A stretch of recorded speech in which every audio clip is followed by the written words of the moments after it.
برنامه اخباری آزادی را از استودیوی رادیو آزادی در پراگ تماشا میکنید. درود بینندگان عزیز، امروز 8 ایول است و برنامه را من مومین احمدی با همکارانم در دوشنبه و پراگ تهیه کرده ایم. سرخط خبرهای روز: درگیری دوباره ایران و امریکا. دونالد ترامپ مقامات ایران را دروغگو و فریبگر نامیده سازش حساسی آتش بس را هم زیر سوال برد. ببینید، ما با این و یا آن راه پیروز می شویم. ما یا سازش می کنیم یا کاری آغاز نموده ما را به انجام می رسانیم. پس از 6 سال تنفس قطار راه آهن از دوشنبه دوباره به مسکو رفت. ساکنان از گرانی نرخ بلیط گفتند ولی وزیر نرخ را ارزان نامید. 111 مسافر از همینجا سوار شدند، اما تا مسکو رسیدن 686 نفر. شرکت‌های هواپیمایی تاجیکستان تلاش دارند که سوزشواری را از جای دیگر بخرند. روسیه صادرات سوزشواری هواپیما را موقتاً منع کرده است. و چند ساعت بعدی از سرگیری زدوخوردهای نوی میان ایالات متحده آمریکا و ایران، پرزیدنت دونالد ترامپ گفت که سازش با ایران تمام شد. او که از جلسه پیمان نظامی ناتو در انکره صحبت میکرد، رهبریت ایران را فریبگر، قلاب و دروغگو نامید. ترامپ در حال این حرفا را به زبان آورد که صدای بانگ خطر فضای بحرین و کویت را پر کرد و مقامات این کشورها از حمله خبر دادند. امریکا به ایران حمله نمود و دوباره تحریم فروش نفت ایران را برقرار کرد. ترامپ ایران را در حمله به کشتی‌های تجارتی در باریکه هرمز متهم نمود و با این سازش بسیار حساس آتش بس را هم زیر سوال برد. موضوع را همکارم اسکندر خواجه میرزاده ادامه می‌دهد. ما در کشتی سرشار از گاز طبیعی هستیم. این بار خطرناک است، به ما کمک رسانید. این درخواست پراضطراب از کشتی قطری الرکایات است که روز 7 ایول در گلوگاه هرمز مورد حمله قرار گرفت. قطر ایران را مسئول حمله به کشتی‌ها در هرمز و از جمله مسئول حمله به الرکایات نامید. وزارت کارهای خارجی ایران عیبنامه را پیچیده نامیده افزوده است که تهران با جد و جهد به عهده‌داری‌هایش صادق است. در عین زمان به قول تهران هر کشتی تجاری که بدون هماهنگی با ایران وارد گلوگاه هرمز می شود با تهدید روبرو خواهد شد. ستاد مرکزی نیروهای مسلح امریکا روز سه‌شنبه در جواب به این حمله ها موج نوی آتشباران ایران را آغاز نموده مجوز فروش نفت جمهوری اسلامی را در بازارهای بین المللی از اعتبار ساقط کرد. در پی این اقدام نرخ نفت در بازارهای جهانی 3% بالا رفت. یک مقامدار بلندپایه امریکایی به خبرنگار ریترز گفت هدف حمله ها پایگاه های ضد هوایی ایران، نظام مراقبت ساحل ها و پایگاه های موشکی و پهپادی بوده است. در این نوار شاهدان حادثه که ریترز واقعیت آن را تصدیق کرده است، دود غلیظ از سمت شهر بندرعباس ایران به نظر می رسد. سوختار در کناره های بندر این شهر بعد حمله های امریکایی به عمل آمد. سپاه پاسداران انقلاب اسلامی ایران روز 8 ایول اطلاع داد که در جواب پایگاه های نظامی امریکا در کویت و بحرین را هدف قرار داده است. هر دو جانب همدیگر را با پایمال نمودن آتش بس متهم می کنند. 2 هفته پیش واشنگتن و تهران اعلامیه تفاهم امضا نموده تصمیم گرفتند که نزاع در خاورمیانه را خاتمه بخشند. ریترز از نقل شاهدان میگوید تهران میخواهد به واشنگتن نشان دهد که در دراز مدت هرمز زیر نظارتش باقی خواهد ماند. دونالد ترامپ پرزیدنت امریکا تاکید میکند که کشورش جانبدار صلح با ایران است، ولی راه نظامی حل نزاع نیز از بین نرفته است. ببینید، ما با این و یا آن راه پیروز می شویم. ما یا سازش می کنیم یا کاری آغاز نموده ما را به انجام می رسانیم. خوب، انجام کار دشوار نخواهد بود. به هر حال من جانبدار صلح هم، زیرا نمی خواهم به سرنوشت 91 میلیون نفر تأثیر رسانم. مناقشه اخیر همزمان با مراسم وداع با رهبر پیشین جمهوری اسلامی آیت الله علی خامنه‌ای به وقوع پیوست.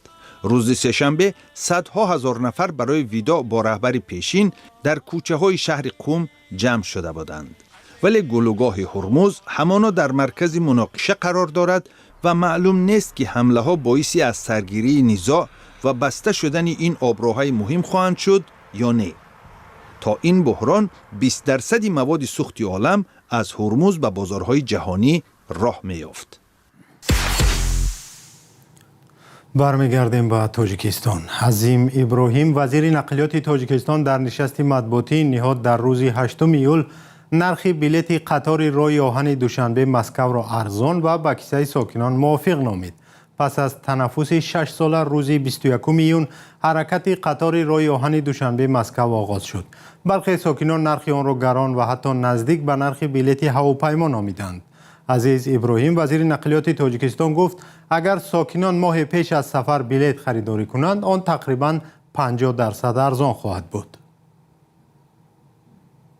در حقیقت نرخ اصلی 3000 برای پلاتکارت 3389.95 درام. لیکن اگر شما از 41 تا 45 روز پیشتر اگر بگیرید 60% تخفیف دارد، اما اگه 1682 با 32 درام شما گپ زنید. اگر از 31 تا 40 روز پیش گیرید 2000 سومانی 2008. اگر از 10 تا 30 روز پیش گیرید از 10 اینم کلاه است یکم وای نداره 2179 827. اگر از 2 تا 9 روز پیش بگیرید 2500 است سومان. ارزان است قیمت من. قرار است که از این بابت قطار در 2 هفته یک بار از دوشنبه به مسکو برود. عظیم ابراهیم در نشست مطبوعاتیش از حرکت اولین قطار به مسکو را پس از تنفس طولانی چنین شرح داد. همین قطار یکم که رفت 111 مسافر از همینجا سوار شدن، اما تا مسکو رسیدن 686 نفر پر شد. 7 واگن پلاتکارت بود، یک تا واگن کوپه و یک تا طرفخانه. ها بله. حالا این یکمش است. از مردم آموخت شود اگر با دیگر ممکن جام نشود بود. بر اساس آمارهای گوناگون حدود 1 میلیون تاجیکستانی برای کار و زندگی بر روسیه می روند. اکثر آنها طریق هواپیما و ماشین و اتوبوس‌های مسافرکش سفر می کنند. با وجود فشار و آزار و اذیت مقامات روس، سفر تاجیکستانی ها بر روسیه زیاد کاهش نیافته است.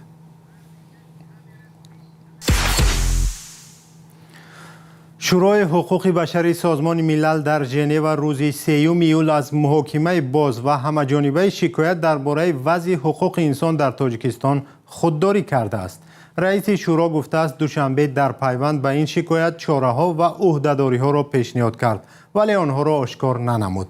لیوسی مک‌کرنن معاون رئیس هیومن رایتس واچ یا دیدبان حقوق بشر، یک سازمان با نفوذ بین المللی، میگوید نبودن محاکمه‌های باز و شفاف وضع به این هم سنگین حقوق انسان را در تاجیکستان وزن‌تر می‌کند. او روز 7 ایول در یک گزارش نهادی وابسته از سازمان ملل متحد را برای چنین رفتارش تنقید کرد. در یک تماس پیش از برنامه از لیوسی مک‌کرنن معاون رئیس دیدبان حقوق بشر در ژنو درخواست کردیم که نخست اصل قضیه را بگوید.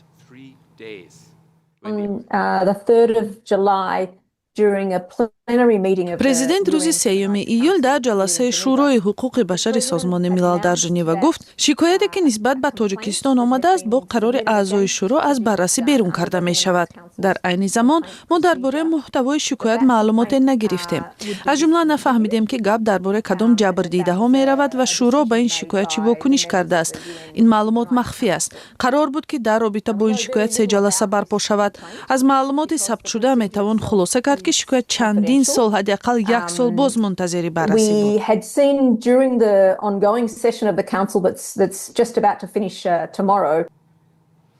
تا حال شورای حقوق بشر سازمان ملل به تنقید شما در این زمینه واکنش نکرده است، ولی چون نماینده هیومن رایتس واچ چی را انتظار دارید که از این منبر بررسی شود؟ به این سوال حامی حقوق چنین پاسخ داد. ما می‌دانیم که در رابطه با تاجیکستان باید چند مسئله مورد محاکمه باز قرار داشته باشد. مثلا ما می‌دانیم که در ولایت مختار کوهستان بدخشان سرکوب پرخشونت اعتراضگران روی داد و جوابگری برای استفاده زور از طرف نیروهای امنیتی در این حادثه بسیار ضعیف بود. درباره بازداشت‌ها می‌دانیم. مسئله دوم مرافعه حامیان حقوق وکیلان ژورنالیستان و در پی این حکم‌های طولانی به همه منعقدان است. اینچنین ما خبر داریم که دست کم 5 فعال پامیری در زندان جان دادند. آنها در مرافعه‌های ساخته و ناعادلانه محکوم شده بودند.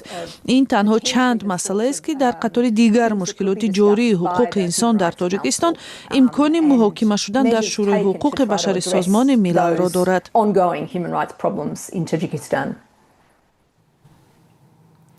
شورای حقوق بشر سازمان ملل یک نهاد بلندپایه بین المللی است که بیشتر بحث‌های وابسته به پایمال حقوق شخصان علیحده کمشمران یا اقلیت‌ها و گروه‌های سازمان‌های دیگر را بررسی می‌کند. حقوق آنهایی که از جانب حکومت و دولت‌ها نقض شده است. خلاصه این نهاد هرچند خصوصیت مشورتی دارد، باعث به آبروریزی کشوری پایمال کننده حقوق انسان می‌شود. حکومت تاجیکستان بس از حادثه های سالهای 2021-2022 در ولایت مختار کوهستان بدخشان با سرکوب پرخشونت اعتراضها که باعث به مرگ 10 نفر و حبس صدها تن گردید زیاد تنقید میکنند و از ساختارهای سازمان ملل متحد هم طلب میکنند که در برخورد از موقع قوی‌تری کار بگیرند.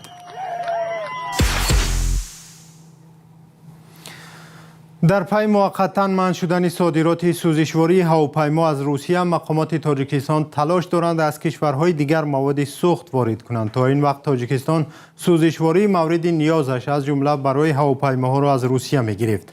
نمایندگان آژانس اویاسیون شهروندی گفتند حالا با چند کشور برای وارد کردن سوخت هواپیما گفتگو دارند. مولا رجب یوسفی و شهلای عبدالله گزارش می‌دهند. که در تمام جهان این مشکل حاضر عین حال پیدا شده است. تأمین سوزشواری برای هواپیماها در تاجیکستان از موضوعهای اساسی نشست خبری آژانس اویاسیون شهروندی بود. این موضوع پس از آن داغ شد که روسیه از 1 ایون صادرات سوخت هواپیما یا کراسین را تا 30 نوامبر امسال موقتا منع کرد. مقامات تاجیک میگویند که در تلاش وارد کردن سوزشواری از کشورهای دیگر هستند. агентия авиации граждане و شرکت‌های سوزشواری که تامین میکند به авиация جمهوری تاجیکستان عین حال کاربری کرده ایستادند با قزاقستان، ترکمنستان و عین حال نقشه کرده ایستادیم که در کجا زیادتر معلومات گرفته ایستادیم که سوزشواری باشد که شهرنامه بندیم و وارد شدن سوزشواری را به راه مانیم. عین حال ذخیره سوزشواری هست ولی قید کردن به مورد است که شرکت های سوزشواری که در جمهوری تاجیکستان کار و فعالیت میکنند عین حال یک هفته پیش همشون با سفر خدمتی مسئله دریافت کردن سوزشواری و بستن شرطنامه کاربری کرده ایستادیم. جزئیات این گفتگوها با قزاقستان و ترکمنستان فاش نمی شود. агентия авиации граждане این کار نظارت کرده ایستاده است و نمایندگان شرکت‌های سوزشواری که در تاجیکستان کار و فعالیت میکنند عین حال در سفر است. در این نشست نگفتند که ذخیره سوخت هواپیما در تاجیکستان چقدر مانده است. اول ماه ایون خبرگزاری از پلوس با تکیه به وزارت انرژتیک تاجیکستان نوشت در کشور قریب 60,000 تن از ذخیره سوخت هواپیما است که تا آخر ماه نوامبر باید کافی باشد. در پی حمله های دوامدار پهپادهای اوکراین به کارخانه‌های کارکرد نفت روسیه در این کشور کمبود شدید سوخت و بالاروی نرخ آن به میان آمده است. این حالت به تاجیکستان هم رسید چون روسیه تامین کننده اساسی تاجیکستان با سوزشواری می باشد. طبق آمار رسمی تاجیکستان سال 2025 از روسیه بیش از 1.2 میلیون تن محصولات نفتی از جمله سوخت هواپیما خریده است. تا سال گذشته وارد کردن سوخت هواپیما به تاجیکستان در اختیار شرکت تامینات سوزشواری بود. سال گذشته مقامات گفتند که 2 شرکت دیگر هم وارد این بازار شدند، اما نام مالکان این 3 شرکت اعلان نمی شود. گران بودن سوخت هواپیما در تاجیکستان قبلا نگرانی شرکت‌های هواپیمایی و سفیر ترکیه در دوشنبه را به میان آورده بود. سپاس که ما را همراهی کرده. تا برنامه‌های دیگر خدا نگهدار.